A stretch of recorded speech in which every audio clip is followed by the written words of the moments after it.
అందుకు దీని మీద యాక్షన్ తీసుకోమనేసి మనము ఈ ప్రైవేట్ ల్యాండ్ లో వాళ్ళు అదేదో గుడిసె మాదిరి వేసుకున్నారు, మీరు చూడొచ్చు. అది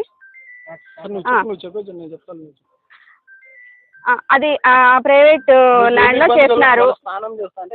రోడ్డు పైన ట్యాంకర్లు పెట్టడము, ఆ ఇచ్చిన గుడ్డలన్నీ ఇక్కడే ఉతకడము, గిన్నెలు ఇక్కడే కడగడము. ఫొటోస్ తీసినాం చూడండి. లోపల కాలనీ అంతటికి కలిపి వాటర్ సప్లై అక్కడ ఉంది, ఒకటి బాక్స్, కరెంట్ ఆన్ చేసే బాక్స్. దాన్ని వాళ్ళు టిప్పర్ తెచ్చి దాన్ని గుద్ది చేసినారు. అది వర్క్ చేయడం లేదు, షాక్ కొడుతుంది ఆన్ చేయాలంటే కూడా. అది కూడా దాదాపు 1 month అయింది పగలగొట్టి. మేము చెప్తూనే ఉన్నాం, ఇట్లా వాటర్ ప్రాబ్లం ఉంది అవుతుంది, దాన్ని బాక్స్ రిపేర్ చేయించండి అనేసి 1 month నుంచి చెప్తున్నాం. దాని మీద ఏం యాక్షన్ తీసుకోలే.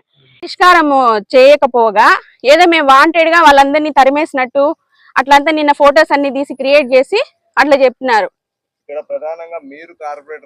నేను కూడా వచ్చి చెప్పాను సమస్య ఇదని. వీళ్ళందరూ ఉన్నారు చూడండి, వీళ్ళందరి సమక్షంలోనే మాట్లాడా.